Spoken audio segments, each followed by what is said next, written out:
নমস্কার অরুণাংশ স্যার। ভালো আছেন?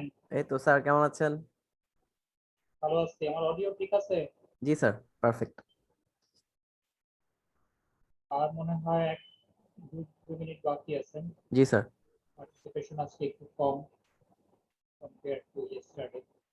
স্যার একটু আনক্লিয়ার মনে হলো আপনার অডিওটা, একটু কি মাইক্রোফোনটা কাছে নিয়ে দেখবেন? এখন ঠিক আছে? হ্যাঁ স্যার, এখন আগের থেকে একটু বেটার। ওকে।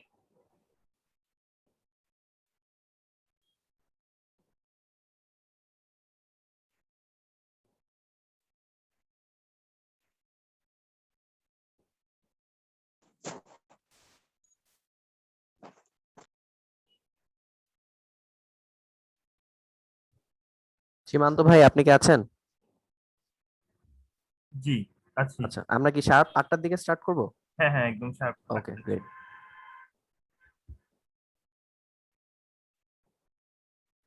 আচ্ছা, 8টা যেহেতু বেজে গেছে, তাহলে আমি শুরু করছি। আমি মনে হয় অনুপমা ম্যাডাম কি জয়েন করছে? দেখতেছি না তো। স্যার কে? অনুপমা ম্যাডাম জয়েন করেন না? ম্যাডামকে তো দেখছি না মনে হয়। স্যার ম্যাডাম একটু আরেকটা ইয়াতে আছে, ম্যাডাম একটু পরে হয়তো ঢুকতেছে। জাকারিয়া স্যার জয়েন করবে আজকে? জি স্যার, স্যার ওই যে একটা মিটিং আছে, দুইজনই একটু পরে ঢুকতেছে। So we can start now. Okay, great. Good evening, everyone. I am Fayaz Abrar from Beacon Pharmaceuticals Limited, working as a senior executive in Oncology Marketing Department. I am absolutely delighted to be a moderator of today's webinar. Before I begin, I want to take a moment to address our distinguished doctors, healthcare providers from different regions of the world. Yesterday, we successfully completed our first e-learning webinar on application of chemoport in cancer patients. Today is a new day, and we will progress with our second webinar from this series. Alabhuban Trust and Beacon Pharmaceuticals Limited jointly organized this 3-day-long master course webinar. Thank you for supporting us and creating a platform for e-learning for many interested participants. It is worth mentioning that Alabhuban Trust is a non-profit, charitable and voluntary welfare association. South Asia Center for Medical Physics and Cancer Research is a prime project under Alabhuban Trust, who aim to arrange meetings, seminars, workshops, hands-on training, awareness programs with the national and international experts for the mass people, as well as relevant personnel of the different fields in the health sector. Beacon Pharmaceuticals Limited is a leading oncology drug manufacturing company in Bangladesh. We manufacture more than 75 generic products, which include the most sophisticated chemotherapy, monoclonal antibodies, and immunotherapies. Before going to the main session, I request the organizers, Alabhuban Trust, to say a few words about today's program.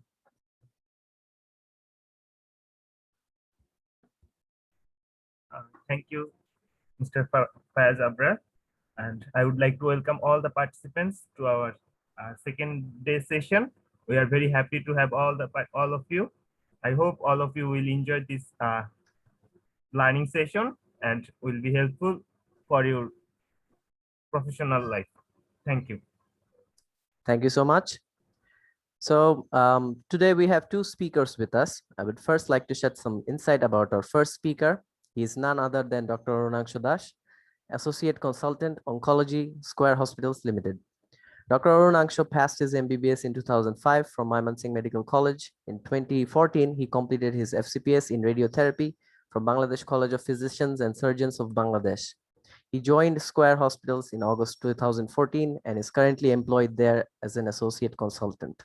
He is involved in clinical research and has published research articles in medical journals both nationally and internationally, and is an emerging oncologist. Now, without further delay, we shall move on to our first topic of discussion on use of chemoport in cancer patients, Bangladesh perspective. Sir, the stage is yours.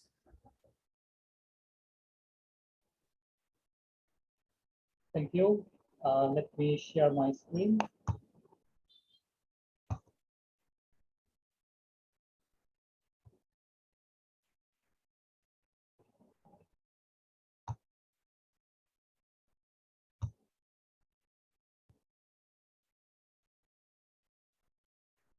Um, can you see my screen?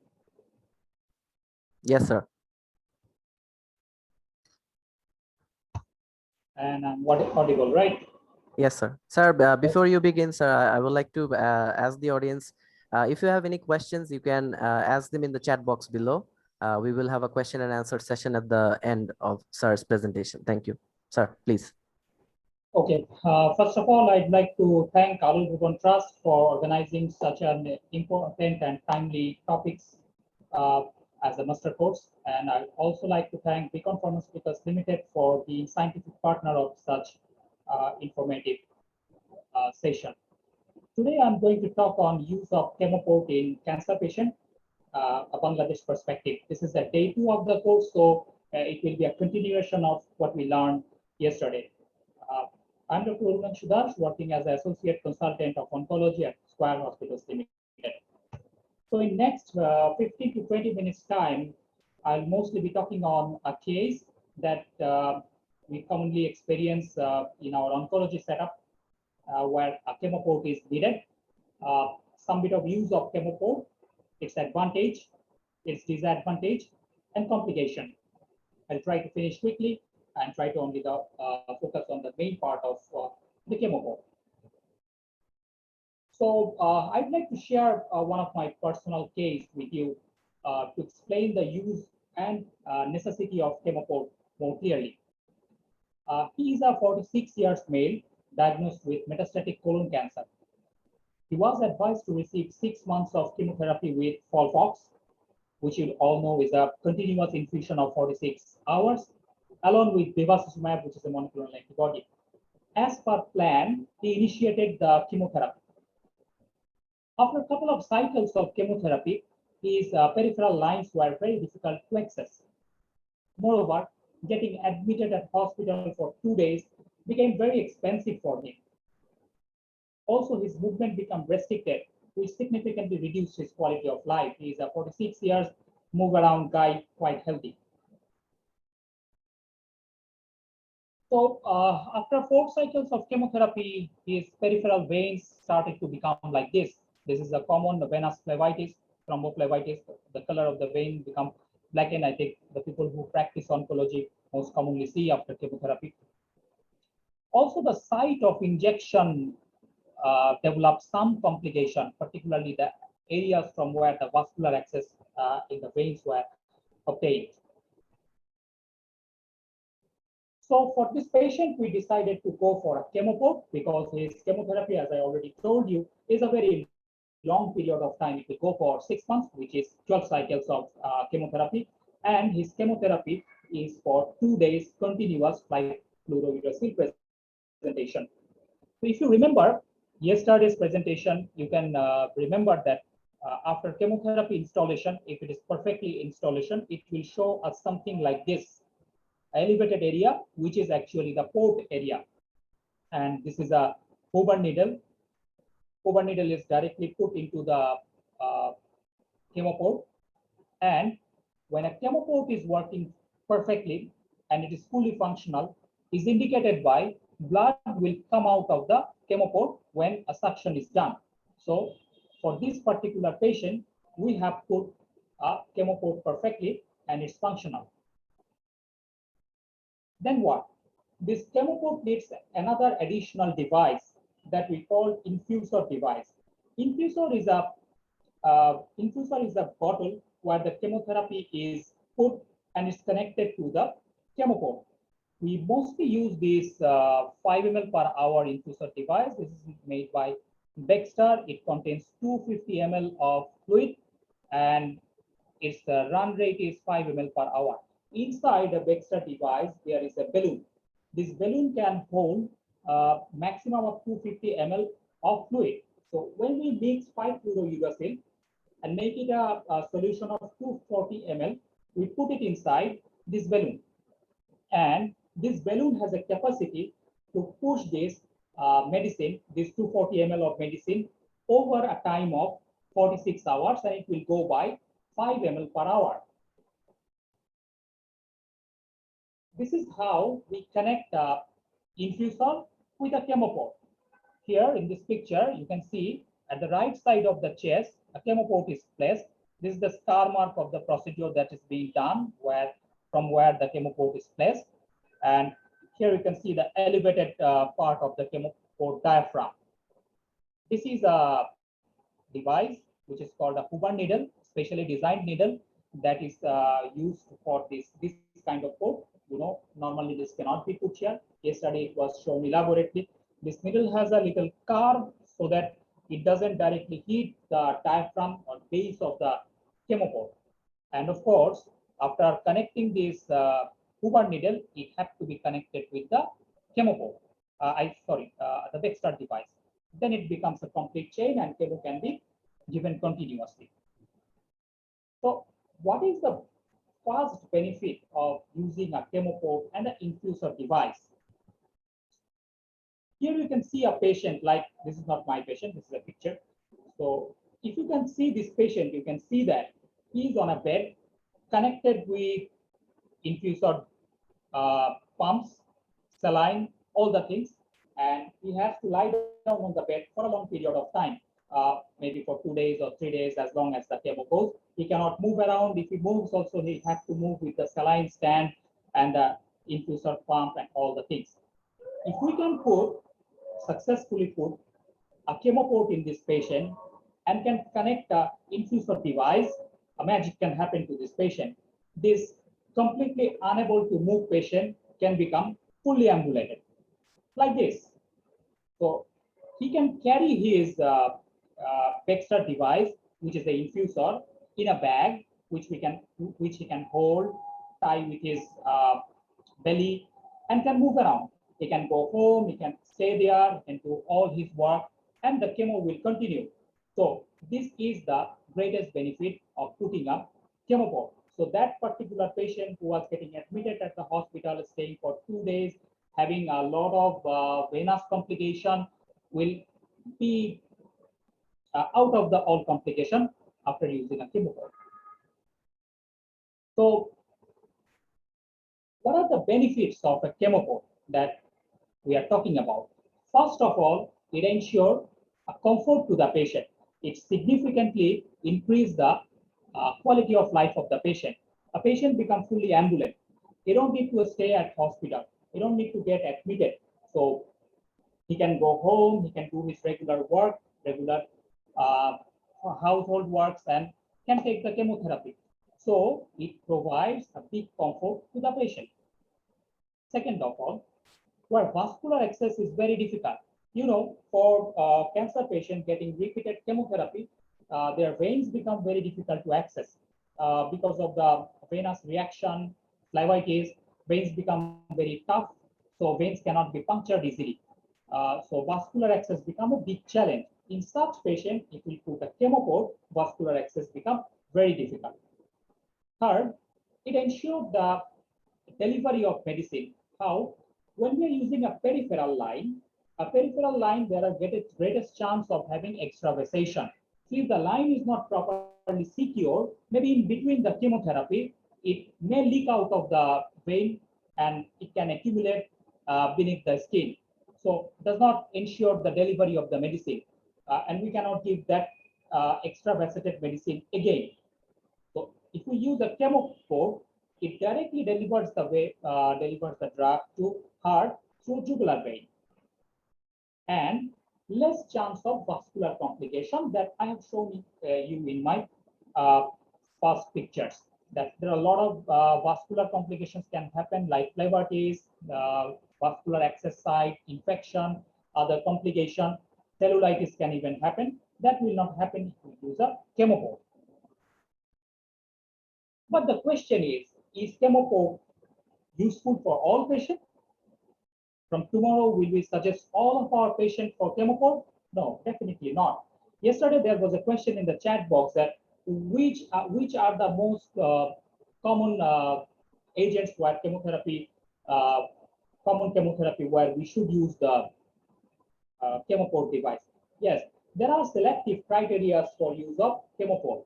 So where continuous infusion is needed, chemoport is mandatory. Continuous infusion meaning when infusion have to go for 2 days or 1 day continuously, mostly 5 fluoro, you see. In that place, chemoport is indicated. Second, maintenance therapy is indicated. We know in case of breast cancer, in case of colon cancer, there are long indication of maintenance therapy.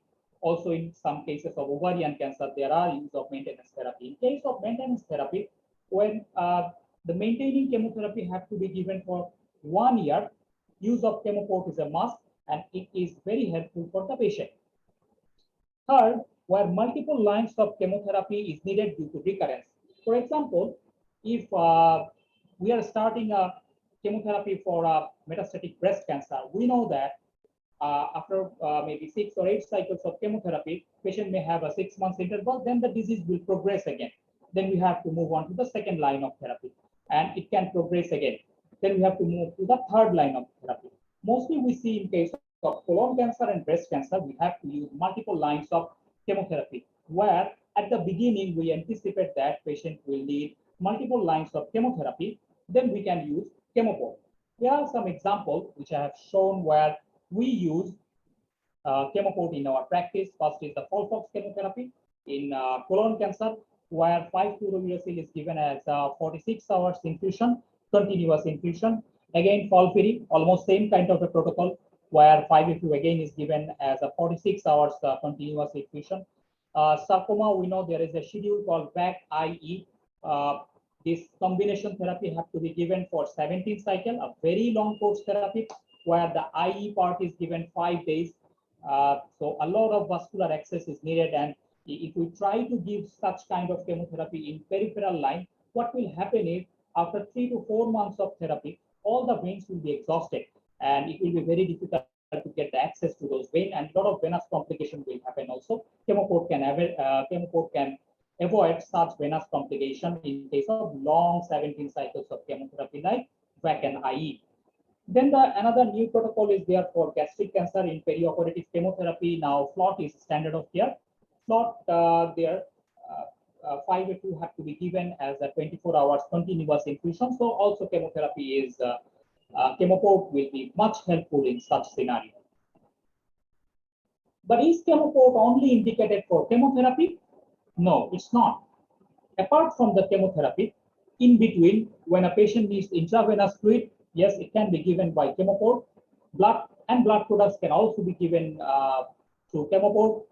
Parenteral nutrition, or in some time patient cannot eat anything, becomes very frail. We are considering the patient for total parenteral nutrition. In that case, chemoport helps a lot.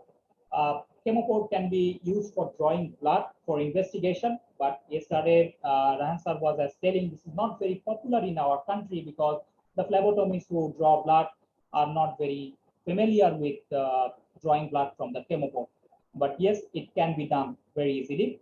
And also in case of IV contrast, where indicated in CT scan or PET CT scan, chemoport can be used, but technicians have to be very much well accustomed with the use of chemoport. So why better than PICC line? So PICC line, or a peripherally inserted central catheter, this is a PICC line. Yesterday we heard a few things about the PICC lines. So PICC line is a central line that goes to the jugular vein again, but it is inserted from periphery. Like you can see, it is here, it's placed. It's in the arm, this line is placed. And from here, this line directly goes to the jugular vein. PICC line is commonly used in the subcontinent for chemotherapy infusion because this is easier to administer compared to chemoport. This installation is easier, and this is not that much expensive. This is not very expensive like the chemoport, but there are few disadvantages of PICC line. That's why chemoport is considered to be superior to PICC line. Why?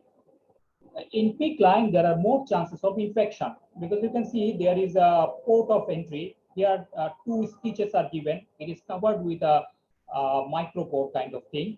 So here, this area can get infected when it is kept for a very long time.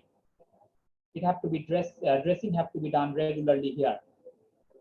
So more chances of vascular complications are there. a long way this catheter travels, then it goes to the jugular vein, and there is significant patient discomfort with use of this device. You can see that this device is hanging from the arm. So patient have to roam around with this hanging device in his body, sit and sleep, whatever he does, it will be a discomfort for the patient. So not that much comfortable like a port. In contrast, if you look at this picture, you can see that here is visualized the port. You can see this port here. It is just under the skin, and often we say to our patient, it will become a part of your body. You will not feel something is put inside. So it will be fully a part of the body. It will not produce any discomfort to the patient, and also cosmetically, it will not show any bad thing as well. These were all the advantages and the good things about the chemoport I was telling about. But there are some disadvantages also. Every procedure, everything has a disadvantage. This also have its own disadvantage. First of all, it is a surgical procedure. So first disadvantage, a patient have to go to a certain procedure to do this. Yesterday, you have seen the steps of this procedure. It's not a very short procedure. So there is a surgical procedure. The second point, which I consider to be as a first point, is the cost. When we place a peripheral IV cannula, it is very cost effective, doesn't cost at all, I would say. If we place a PICC line, less costly. But if we put a chemoport, it is quite expensive. The port itself, the device that we use, is very expensive. The cost is around, in Bangladeshi taka, if we say, around 30,000 to 35,000 taka is the device cost. And the procedural cost and other medication, what is being used, combining this, it will be around 45 to 50,000 taka. Very expensive from Bangladesh perspective. So I consider this as the greatest disadvantages of chemoport to get very popular. Moreover, this port have to be maintained.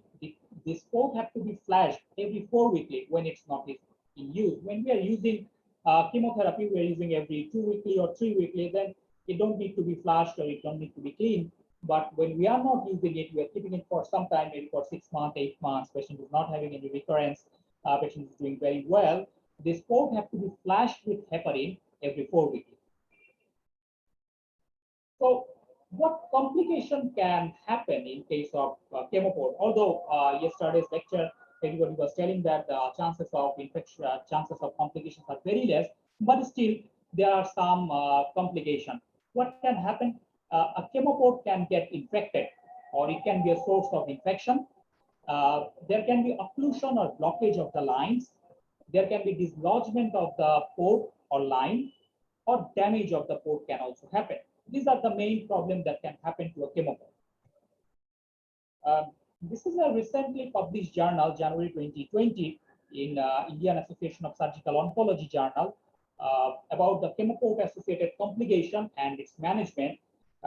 It's not a very big study. It's done among 100 patients, and it showed that blockage happened in 3% of the patient, port infection happened in 3% of the patient, around wound dehiscence was in 4% of the patient, extravasation of drug in 3% of the patient, and reservoir rotation happened in 2% of the case. If we closely look at this data, we can see that all complications rates are less than 3%, not even 5%. So about each 100 patient, only 3 patients may have some bit of complication. So what are the management in case of blockage and port infection? This port have to be removed. But in case of wound dehiscence, resuturing can help. In case of extravasation, this is extremely rare. In our practice, in our long practice of chemoport, we haven't seen any of the extravasation in case of chemoport. Extravasation can happen if chemoport is not properly pricked. I mean, if Huber needle is not perfectly placed.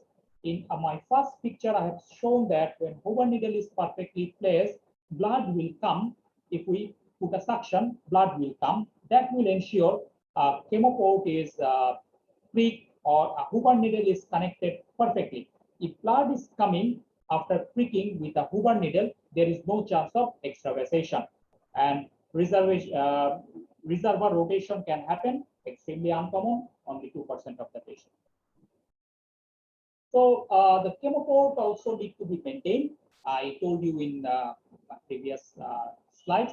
So it has to be flushed with heparin. We recommend every 4 weekly with heparin. It needs to be flushed. In some patients, they come a bit late, so they do it 6 weekly, but every monthly flushing is recommended. So I'm almost at the end of my presentation, my overview.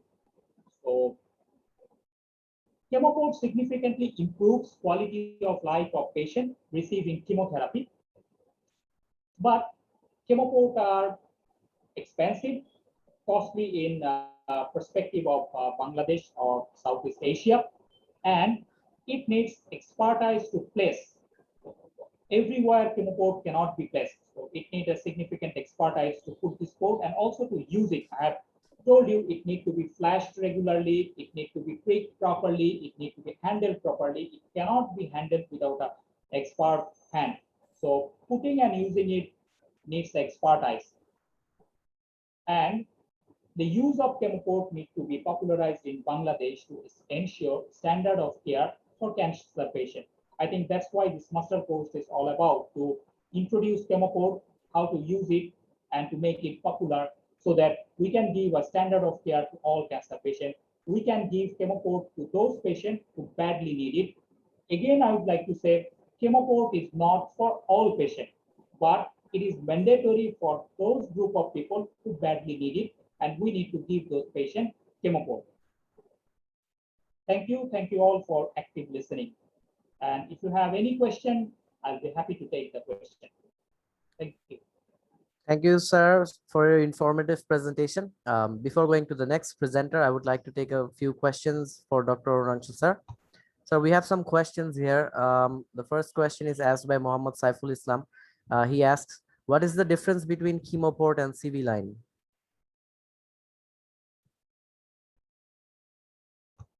Give me a minute.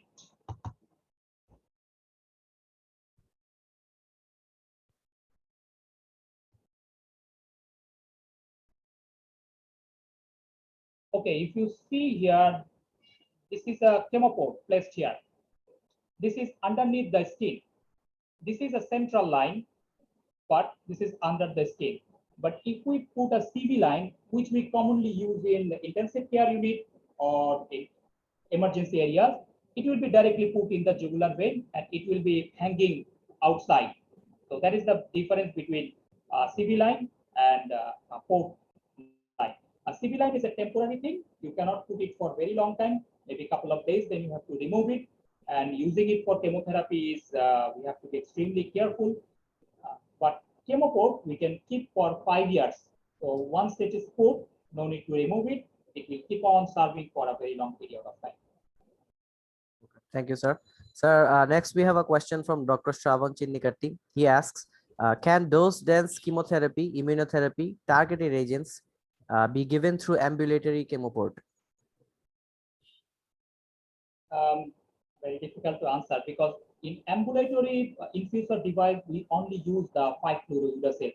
But for the other chemotherapeutic agent, we do not use the ambulatory Baxter device, but we use the chemo port, like a patient who is receiving targeted therapy like bevacizumab, or the patient receiving immunotherapy. We use the port to give those things, but that is under supervision at daycare.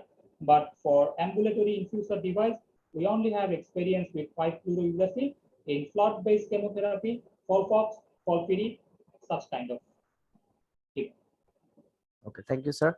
Sir, we have another question from Dr. Shravan, and as well as Pooja Dhungana asked a question which is related to Dr. Shravan's question. So I'm going to say the question together. Is there any high risk of pulmonary embolism in chemo port patients? And if so, how do we manage the embolism? I think Dr. Raihan would be the right person to answer this question. I don't know whether he's here or not, but This pulmonary embolism, in our long practice of chemoport, we haven't experienced any of the patient, but maybe this can happen during the procedure. So, but the chances are very less. So, if happens, the person who is putting the chemoport will definitely manage it. But from our end, as a user, uh, we do not see any such thing because we perfectly put the Hoover needle in the port, and when blood is coming out, then it's perfectly secured, and there is no chance of pulmonary embolism, very less. And another important area is we have to flush the chemoport regularly when not in use. When it's some patients are reluctant to our advice, so they do not come for long period of time. So on those patients, there are chances of embolism if some clots are retained in the catheter, and the patient comes after 6 months and we try to flush it with heparin, complications can happen. So if we follow the guideline, I think the chances of pulmonary embolism is very less. Okay, thank you, sir. Sir, next we have a question from Dr. Ruhi. She asks, can you explain reservoir rotation? Okay, reservoir rotation is this chemoport is fixed underneath the skin, like this way. If it is secured perfectly with sutures, it should not rotate. But somehow, if I don't have a picture of that device, but if it is not secured properly underneath the skin, it can rotate, I mean, upside down. A chemoport looks like a stethoscope's diaphragm. So the broader side is up where the puncture is done. If it is not secured properly, this upside can go downside. That is very dangerous. If the diaphragm goes down and the metallic part comes up, we'll be able to feel the pore, but this port will not be able to puncture this port. And again, this port has two marks that will not be filled. So reservoir rotation is not, we haven't seen any of the rotation in our place, but this can happen if it is not perfectly secure. Okay, thank you, sir. Sir, we have another question from Dr. Shawan. He asks, if chemoport is the source of infections or septicemia, will you remove the chemoport? Shortly to answer, yes. If we suspect chemoport infection, what we first do is we take the blood from the chemoport and we put it for culture. If on culture, the first punctured blood came as a any organism that is growing inside, then we'll remove the chemoport. And if it is badly infected, sometimes when we are trying to puncture the port with Hoover needle and pus is coming out, that is a direct indication of removing the chemoport without even waiting for the culture result. Sir, next we have a question from Alamin Ahmed. He asks, is there any chance of painful condition of chemoport flush? If the patient is flushing the chemoport regularly, there is no chance of any pain or something like that. But if it is infected, there is chance when we are trying to puncture it, there will be local pain. But if it is perfectly functioning, there will not be any pain. So when there is any pain, the patient is experiencing, we have to check a couple of things, whether superficially there is any infection or not, and also whether the port is perfectly functioning or the port is leaking. We have to check. Very easy way to check is if we push a flash, and after the flash, patient is developing pain in the right side or left side of the chest where the port is placed. We have to do a chest X-ray. A chest X-ray will show whether the port is perfectly placed, whether there is a leakage happening or not. Okay, sir. Sir, next we have two questions from Pooja Dhungana. She asks, we have different type of ports. So can we use plastic port in case of RT? And her second question is, I have seen embolism in the tip of port, and we have been using the same port during chemotherapy. Is it okay to use or not? No, this if we find any embolism, if we can detect, it is quite risky to use that port. What we do is we send such patient to our intensive unit who put the port. They will try to thrombolize it. So they have their own ways. They will put in thrombolytic and they will try to remove this clot, whatever is sick.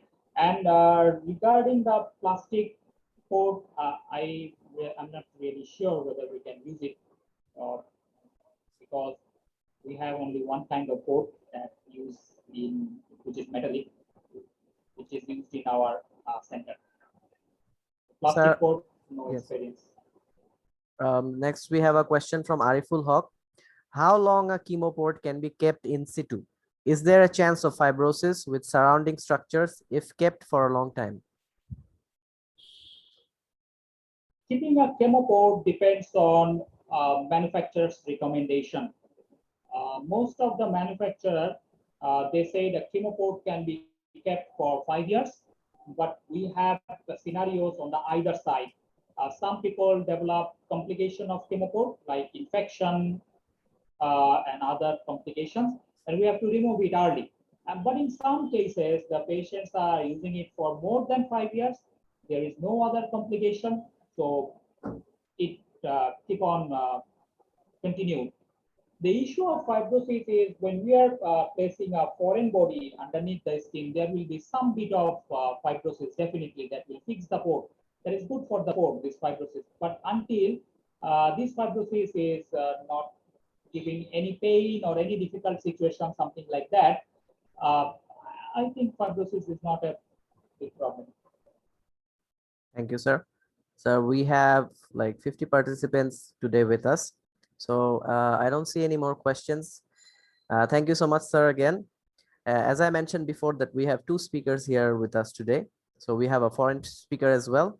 He is Dr. Sudeep Haldar, consultant, surgical oncologist, Saroj Gupta Cancer Center and Research Institute, Kolkata, India, of Square. Okay. Dr. Sudeep Haldar passed his MBBS in 2009 from the West Bengal University of Health Sciences. He passed his MS in general surgery from the same aforementioned university. Dr. Sudeep was a senior resident in surgical oncology at Saroj Gupta Cancer Center and Research Institute. Dr. Sudeep is currently employed as a consultant surgical oncologist at the aforementioned center in breast and peripheral oncology. I would now like to request Dr. Sudeep Haldar to deliver his presentation on extravasation of chemotherapeutic agents and importance of chemoport. Sir, you may begin when ready. Am I audible? Yes, sir. I think I start my video.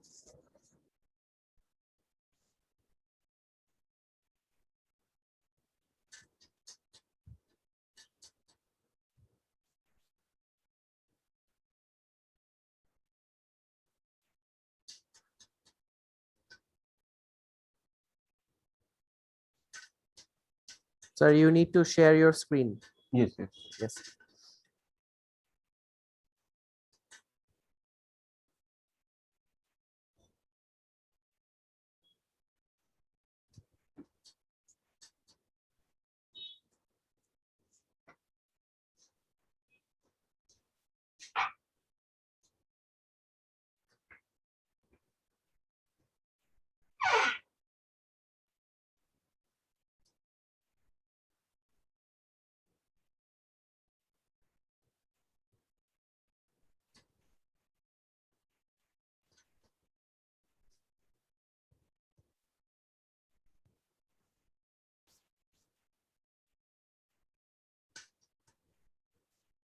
I think there's some problem during sharing.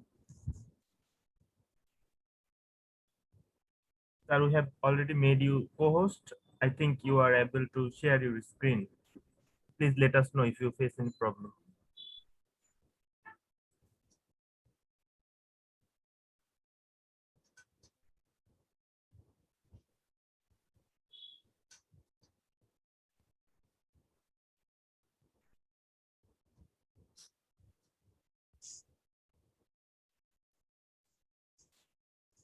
Is it my screen visible?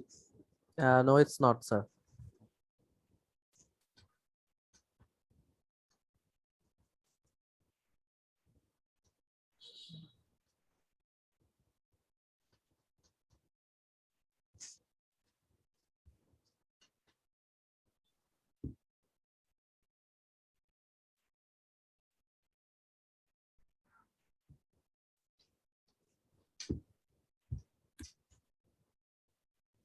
So first you open the content you want to share, then you press at the share screen option and select the content you want to share, and then press at the share option.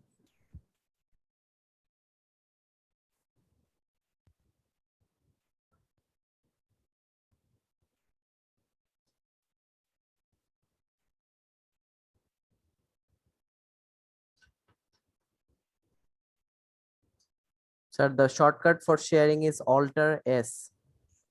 S for sharing. You can try that as well.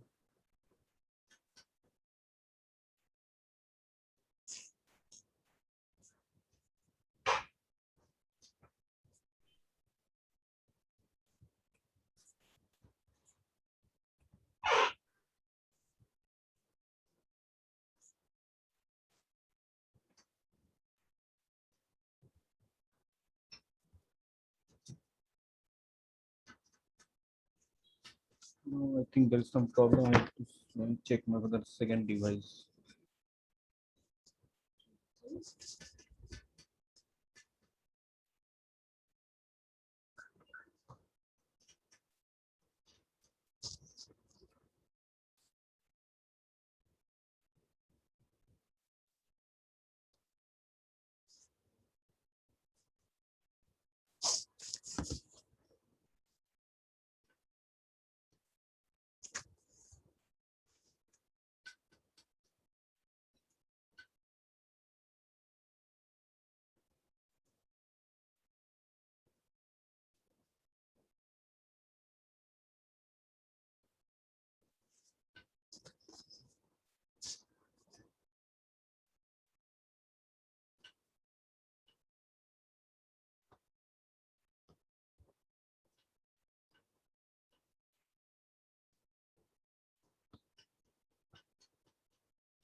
Recording.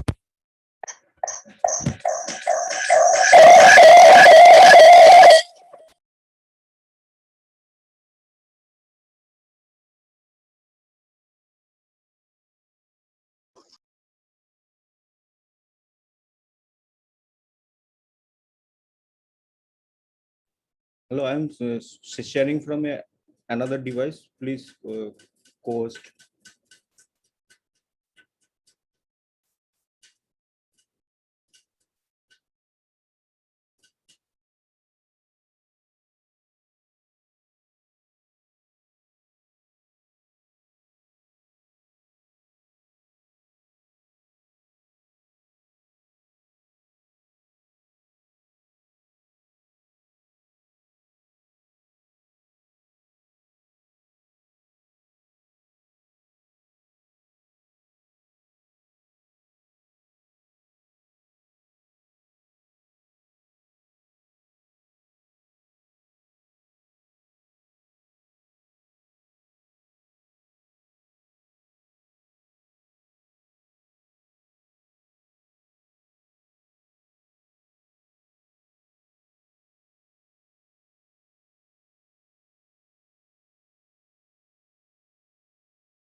And you are doing critical management like cardinal interaction.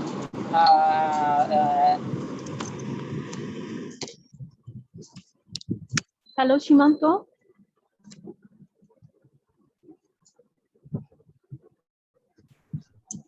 Sir, if you are unable to share your PowerPoint, please send your PPT in my mail, then I will share your PPT.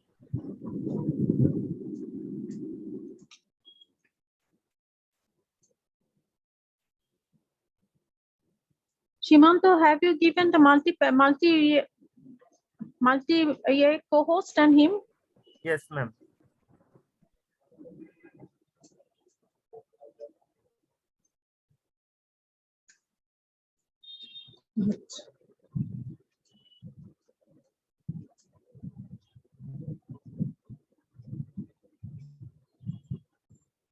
Stupid.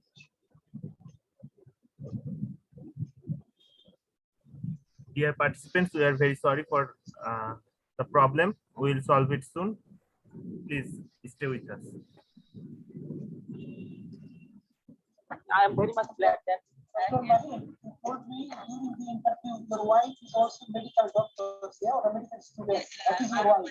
She's also medical doctor. She is government doctor, and she is a gynecologist. She is what? Dr. Sudeep Haldar, sir, can you hear us? Yes. So, Dr. Hack, I have another question. You know, it is important that we write a proposal to get the money. Yeah, so far Is Subhash is there? Hello, Subhash Haldar is there?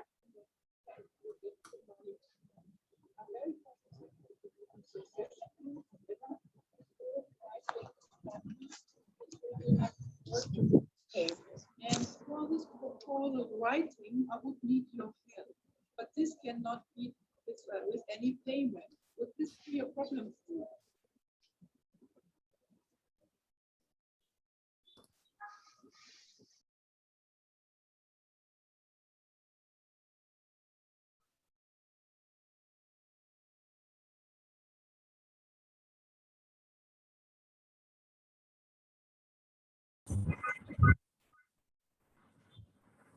Hello, Shiman.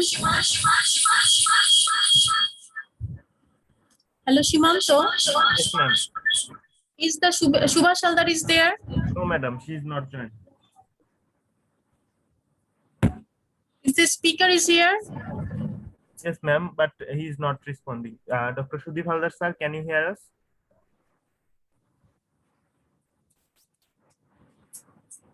She is not here.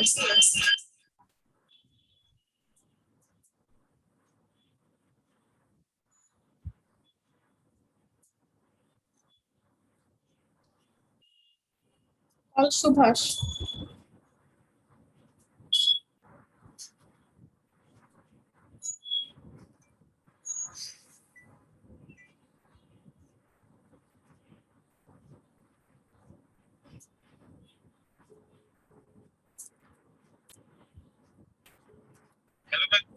আচ্ছা সুদীপ হালদার তো উনি ইয়ে করতে পারছেন না join করতে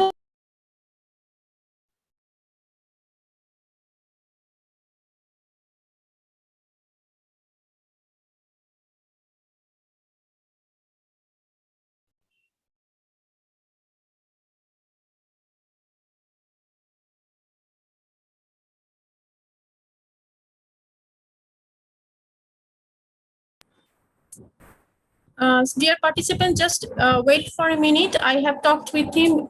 I think he will send his PowerPoint and we'll show that and he will join. Maybe some problems is going on in his net connections. Sorry for the interruption.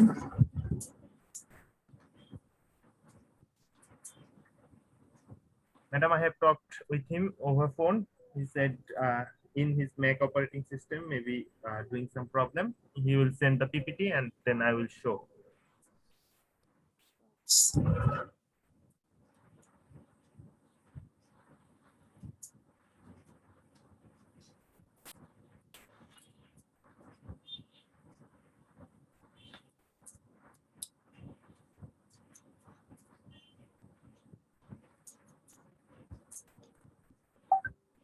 Have you received the PPT?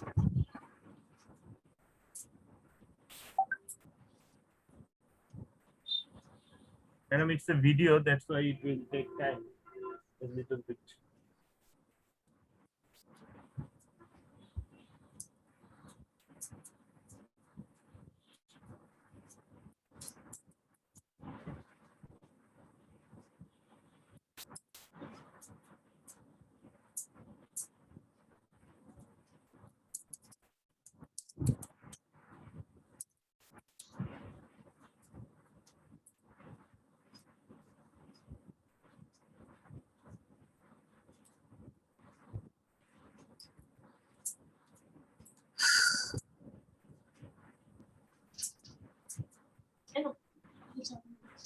Shimando, have you received his PPT?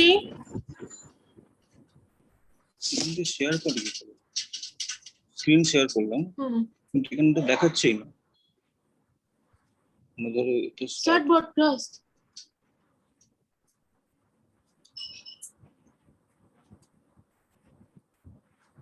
Yes, sir. Your screen has shared now.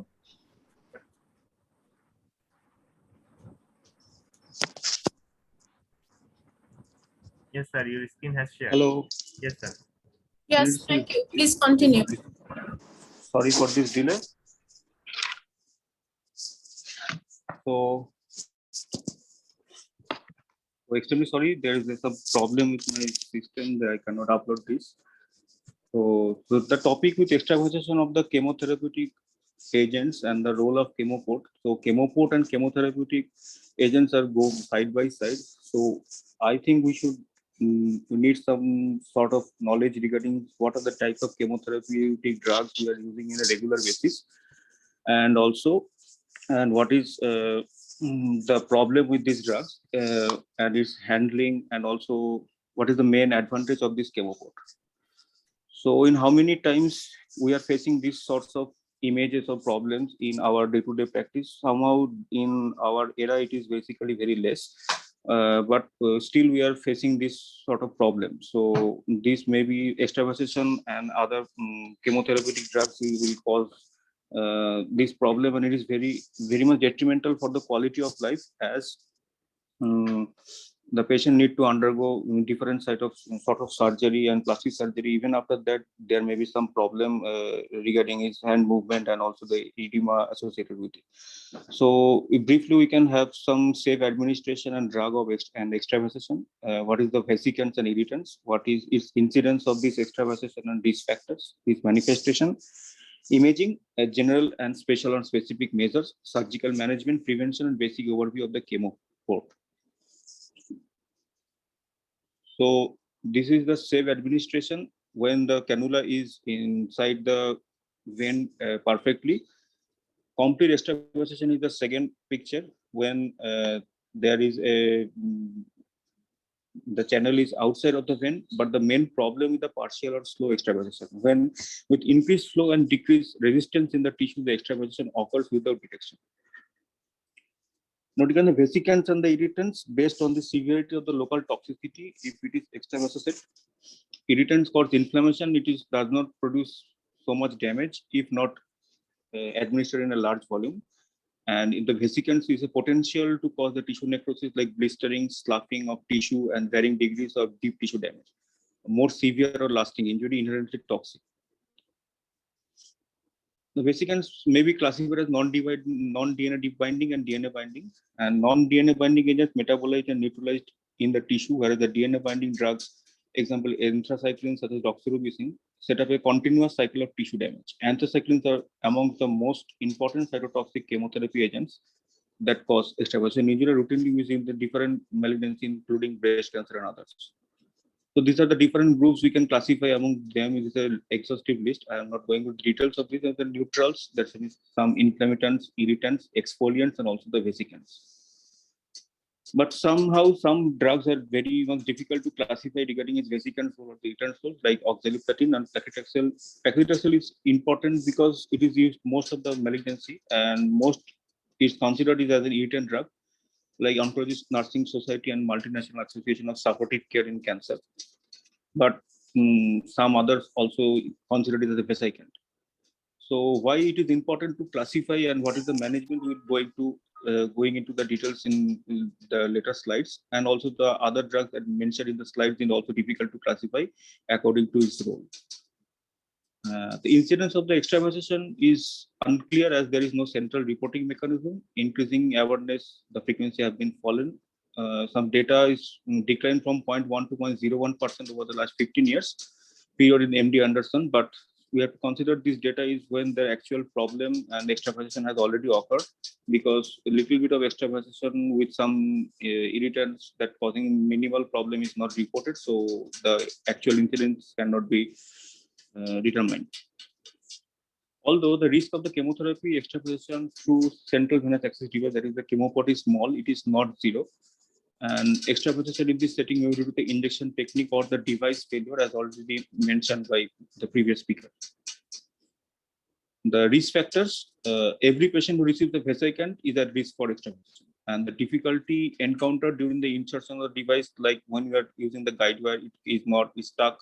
And in spite of that, we are forcing it. So there may be some problem. Catheter migration from vein to the tissue, long dwell time, 6 months or longer, but we are usually keeping it for 3 to 5 years of time. Soft catheter materials are prone to weakening. And presence of fibrin sheath or thrombus at the catheter tip may also be cause of the extravasation from the port.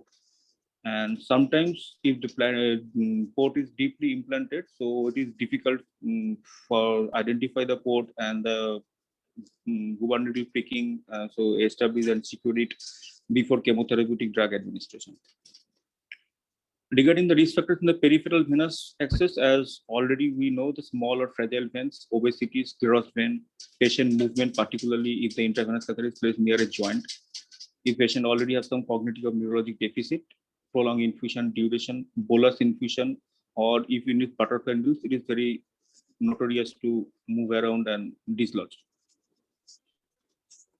Regarding the manifestation, early symptoms or signs often subtle usually appear immediately after the extravasation, but can be delayed for days or weeks. Initially, only local burning and tingling of the infusion site, mild erythema. Within 2 to 3 days, the erythema increased, pain increased, and there may be brawny discoloration. In duration, dry desquamation or blistering may appear. With small volume of extravasation, symptoms may appear over several weeks. And with the more extensive infiltration, necrosis, eschar formation as shown in this picture, and ulceration with raised red pale food edges, and a yellow necrotic base may develop over several weeks. So these are the problems. And as already mentioned, extravasation from the chemoport is not zero. Sometimes we may encounter this problem, but most of the time we are not getting it due to awareness and also regular use in our institution. And they accumulate in the subcutaneous tissue near the catheter exit site, pain in the neck, anterior chest or groin. Extravasation recall phenomenon sometimes reported, that is when the extravasation occurs in one side, but already patient has been received through the peripheral side, so there may be some problem that may occur sometimes. So these are the gradation of this extravasation, like infusion site extravasation from the painless edema to life-threatening consequences and urgent intervention that indicated. So most of the time it is managed conservatively, and also the assessment is done by clinical examination. In select cases, ultrasound or other CT scan, chest radiograph may be needed. Apparent extravascular catheter tip migration requires immediate attention. Regarding the general care, to follow the general guidelines of the Oncology Nursing Society and European Oncology of Nursing Society. Initial measures regarding the stop the infusion immediately, do not flush the line, and avoid applying the pressure to the extravasation site. For peripheral sites and peripherally inserted central catheters, elevate the extremity, affected extremity, and do not remove the catheter needle immediately, because it may be sometimes used to withdraw the drugs, and also sometimes we have some antidote or other solutions to inject to decrease the problem of this extravasation. For extravasation into the chest, initial conservative management like antimicrobial therapy, pain control, supplemental oxygen, provided there is no evidence of suppurative mediastinitis or empire. Antipyretics, and if imaging demonstrates significant fluid collection, drainage may be needed. Now, regarding the important aspect of heat or cold application, topical application of cold or ice pack is recommended for extravasation of most vesicant or uterine ducts, except for the vincristine, that is vincristine, vinblastine, vinodelvin, and epipodophyllotoxin such as etoposide.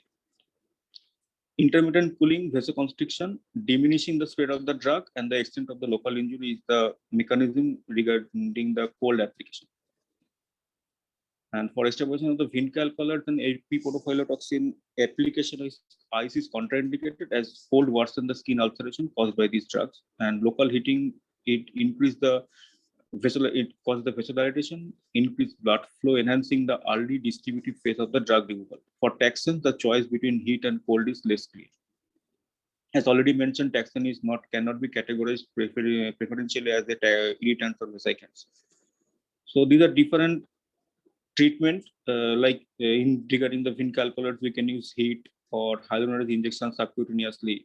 For 80% also we can use heat, and for anthracycline there is a drug causing the dexamethasone, and liposomal anthracycline is also we should administer cold. So these are different agent that may be extravasated, and it is the topical and sometimes subcutaneous use of these hyaluronidase and also some sodium thiosulfate corticosteroid. These are the mode to treat these patients. So whether to remove chemoport device depends on the extent of the extravasation and the severity of the symptoms. If the symptoms are minimal, alternative access sites limited, catheter malfunction was identified, amenable to repair or replacement at the same site. It can be done, and symptoms or signs of more serious, like severe or persistent pain, exposure of the catheter or port device, or significant fluid accumulation, it needs removal. So sometimes surgical management have to be done, and to manage the tissue necrosis, provide the skin or soft tissue coverage in the event of loss.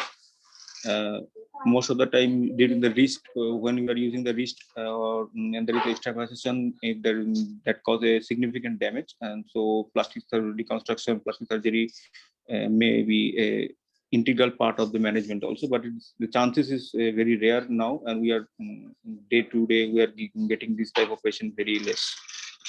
To manage issues related to the central venous catheter malfunction and local tissue injury, that depends upon how much the clinical deterioration and also any other imaging abnormalities, and also to pain lasting for more than 10 days. These all are the indication to undergo to have some surgical exploration.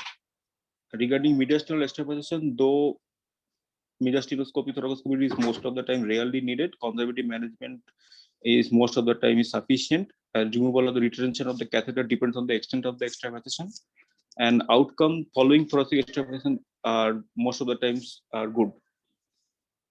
Complication and long-term thoracic sequelae are rare. Establishing new venous access, replacement should be well away from the site of extravasation. All patient factors, the events leading up to the extravasation, and the ongoing need for the intravenous agent should be assessed.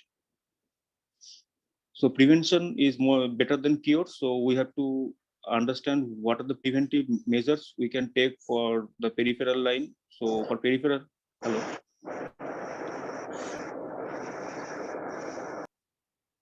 For peripheral infusion of chemotherapy, the vein selector should be large and intact with good blood return.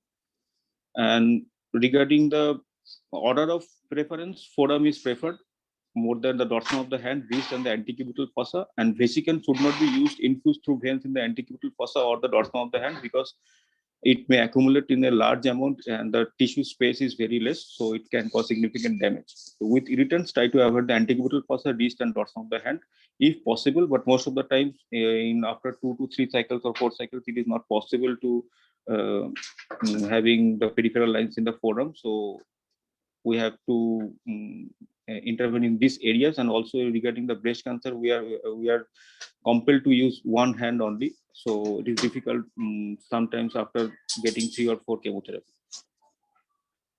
So sites with sclerosis, thrombosis, or scar formation, previous radiated areas, as already it is very prone for this extravasation. And butterfly needle, if used, it should be secure to the skin with tape, and tapping of the entry site should be avoided so that the area can be examined. And it is very important to instruct the patient to notify a clinician immediately if he or she experiences any pain or any other changes of sensation at the infusion site. For patients with central venous catheter, this may include chest pain or dyspnea or dual effusion. Use of central venous catheter for the infusion of vesicant drugs provides reliable venous access, high flow rates, and rapid drug dilution. So now if we consider the chemoport,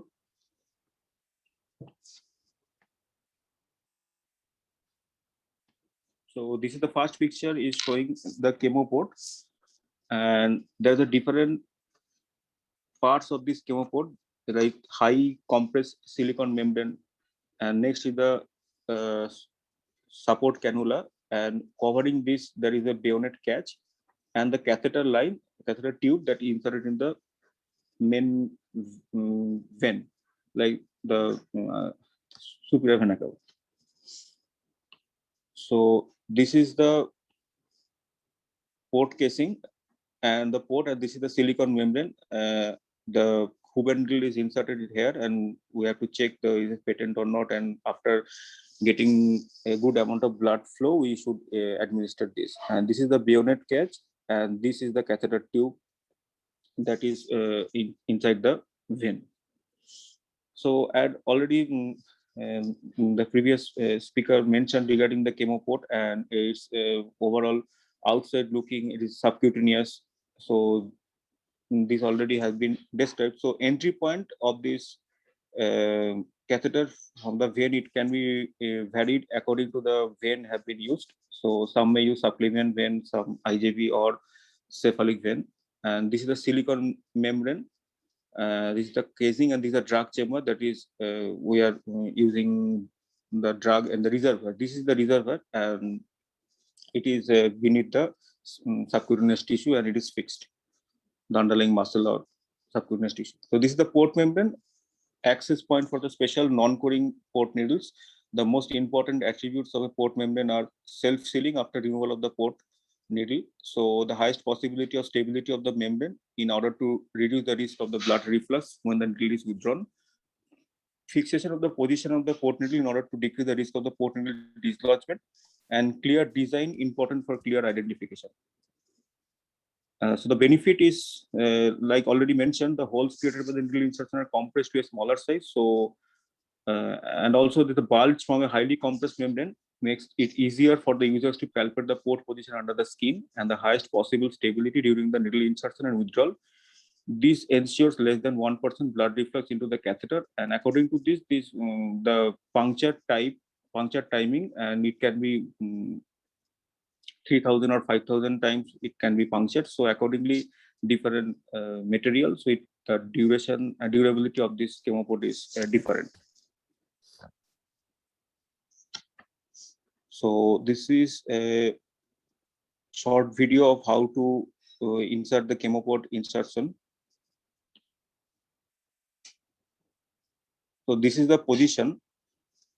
So I am using preferentially in the cephalic vein, and the cephalic vein runs on the deltopectoral groove. So if we can consider the fibers of this pectoral, it is the limb, and this is the clavicle. So this is the direction of the deltoid muscle, and this is the direction of the pectoralis pectoral muscle. So in the deltopectoral groove, we have to find the cephalic vein. Most of the time, the cephalic vein is only a component of this area, but sometimes deltoid branch of the thoracoaxial artery may accompany it. So this is the deltopectoral groove has been marked with this marker, and the round shaped is the position of the future port insertion.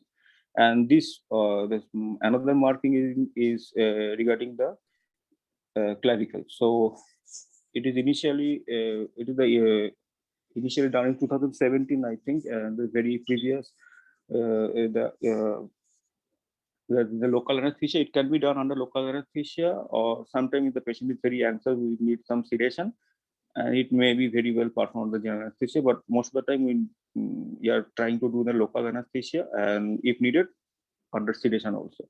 So the local anesthesia, after injecting the area and having sufficient time, then the incision has been made as depend to the deltopectoral groove. The one thing is important here to identify a core of fatty tissue.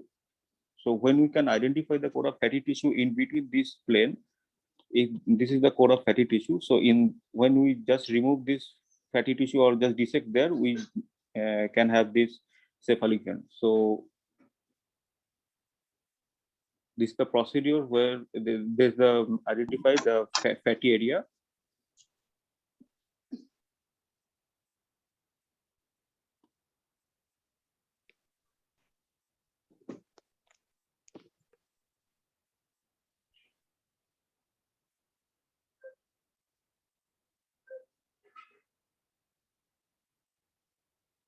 this is the cephalic vein has been identified.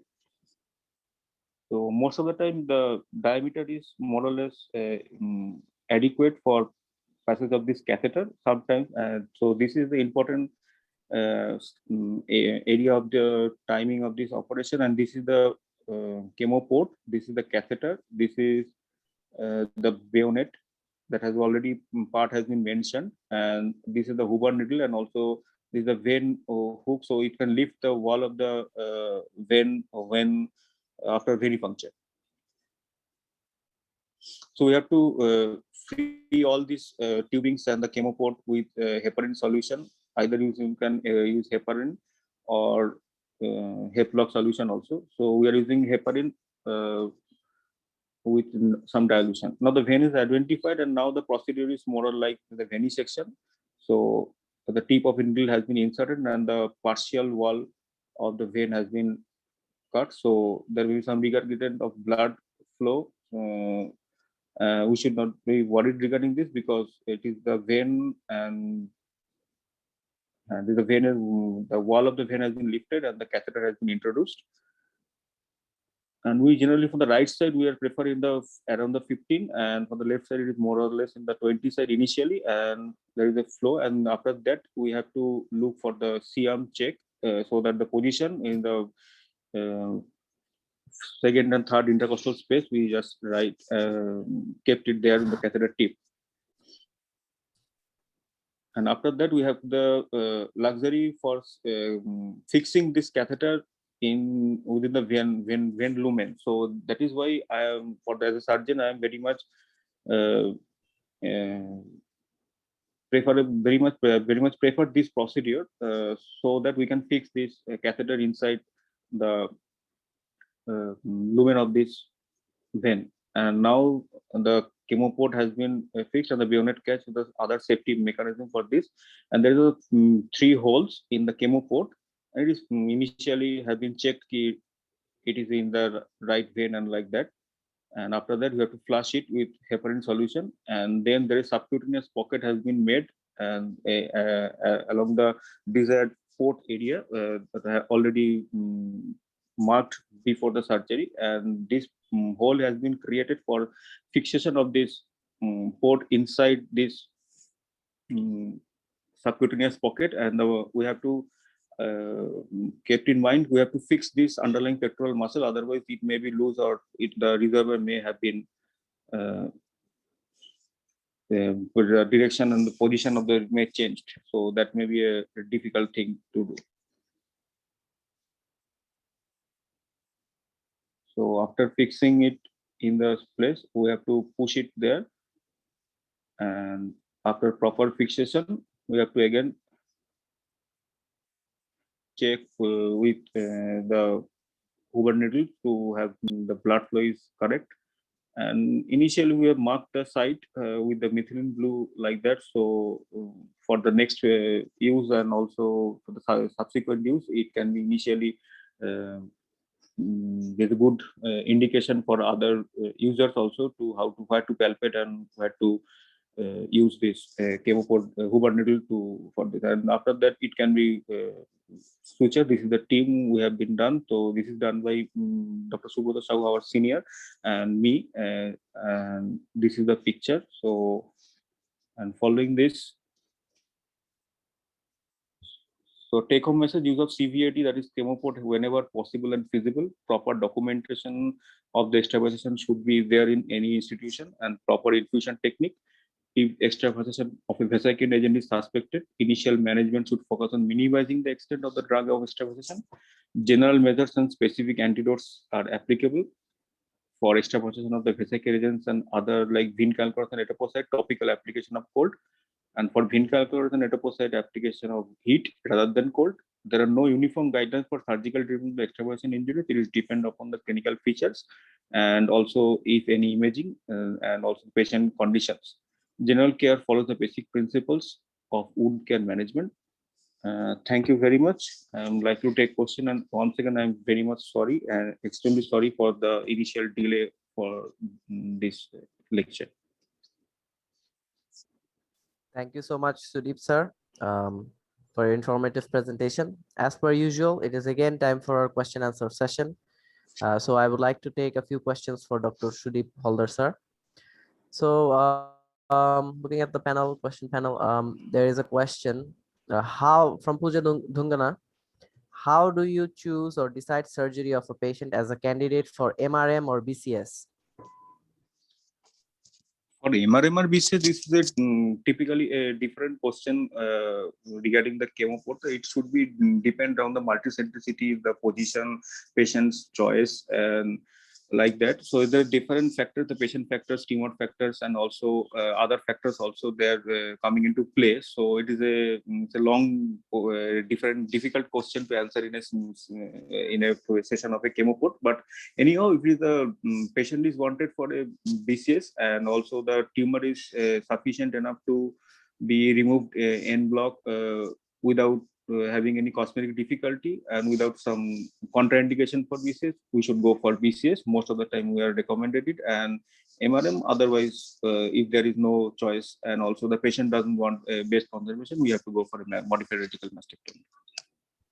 Thank you so much, sir. We have a question from Dr. Rajiv Pal Chaudhary. What suture material was used for fixation?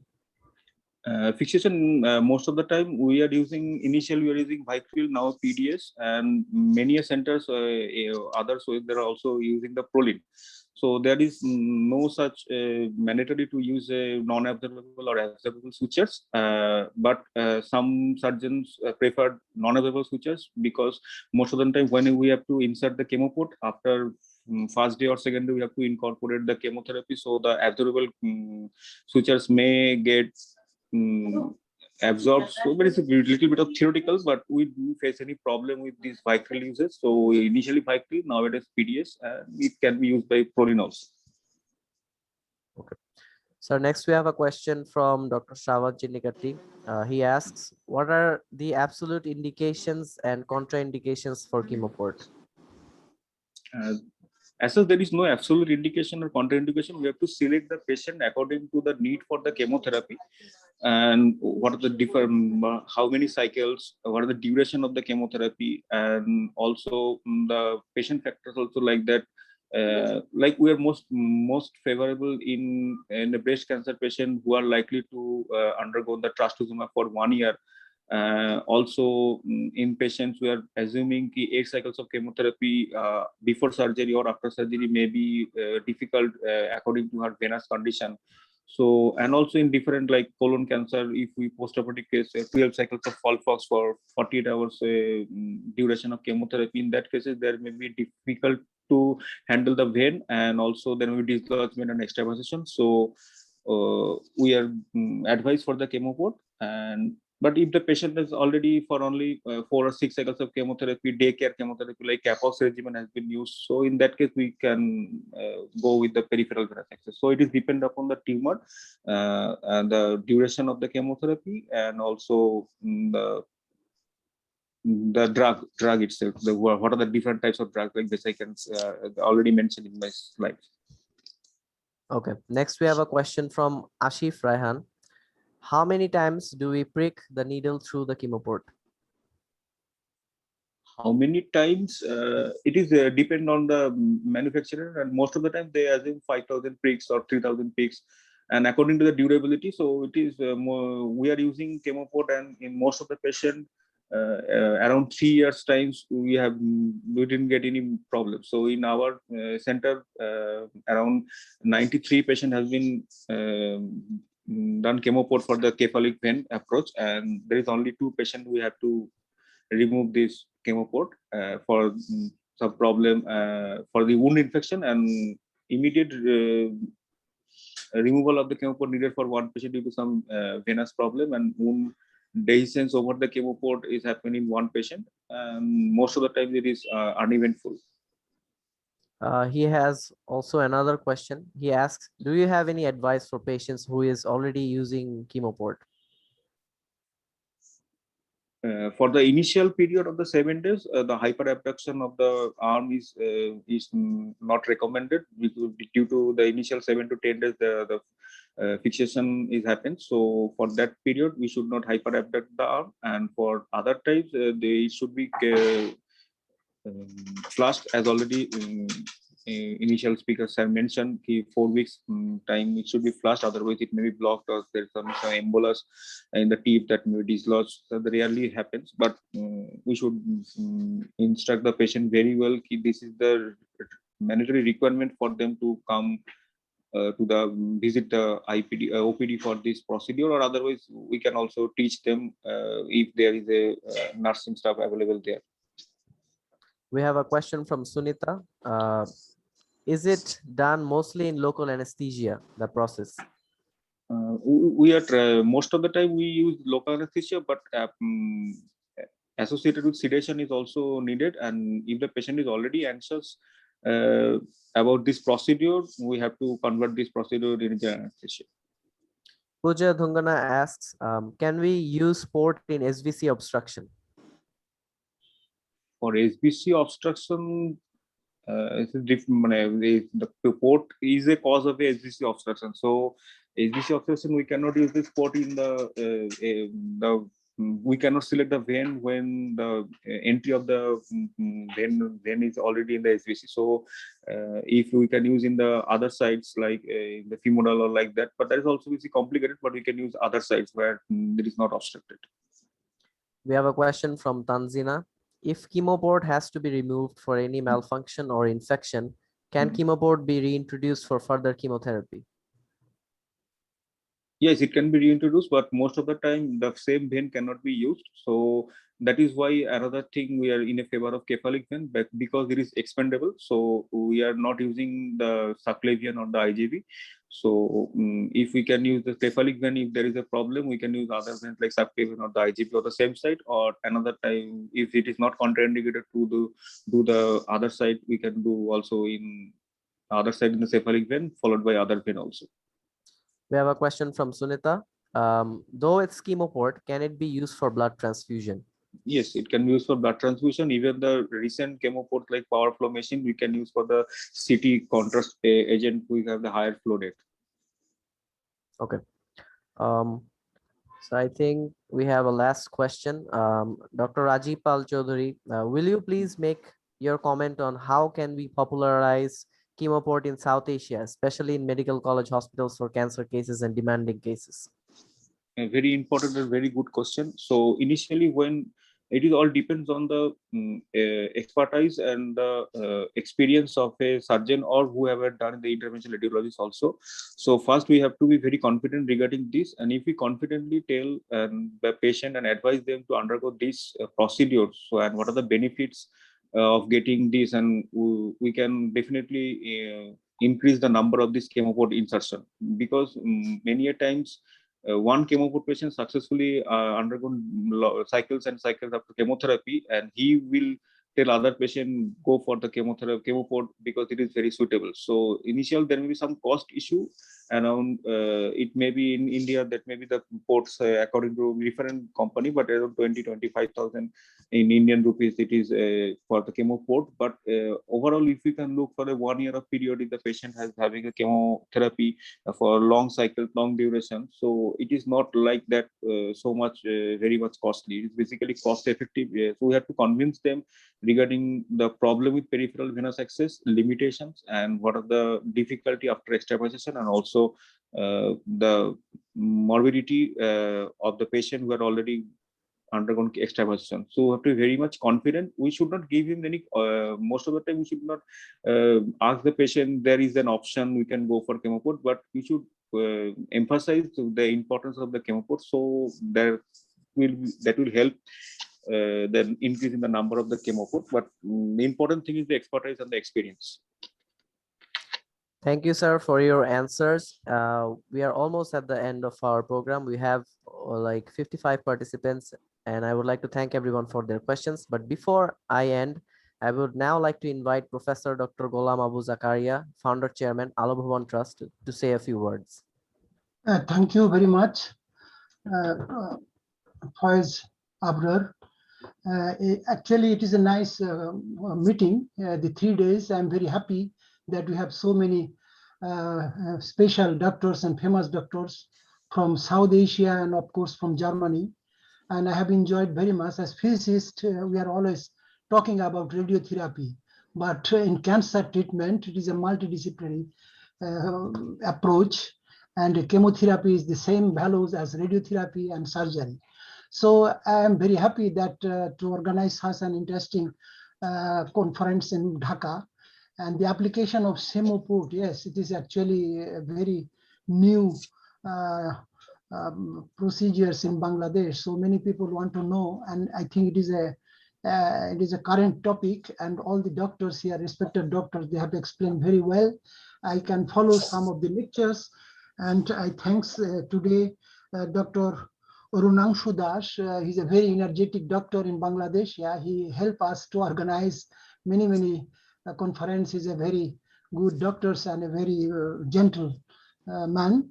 And of course, I thanks Dr. Sudeep Haldar from Calcutta. Yes, it is one of my best place. When I India, every time I go to the Calcutta, I have also some students there. And of course, they speak Bengali there. So I feel also just like in Bangladesh. So thank you once again, Sudeep Haldar, Dr. Sudeep Haldar, to present here. And Thank of you, course, sir. I thank all the participants. They are here and they give very nice questions and answer. And everything is fine. And we'll meet again and again, either in Bangladesh or other South Asian country. We can meet also in Europe. And I hope everybody is fine. Please stay safe in this Corona time. We need you in more and in also future. Thank you once again, everybody. Thank you, sir, for your kind words. We are now at the end of the program. We appreciate everyone taking valuable time of your busy schedules to join us here today. We wish to bring you more programs such as this one. If you have any suggestions for program ideas of topics that you think we should cover, please do not hesitate to contact us. Finally, hope to see you all tomorrow for our final webinar in our 3-day webinar series. On behalf of Alo Bhuvan Trust and Beacon Pharmaceuticals Limited, I thank you all again. Do take care and please maintain necessary health precautions. Good night and Allah Hafiz.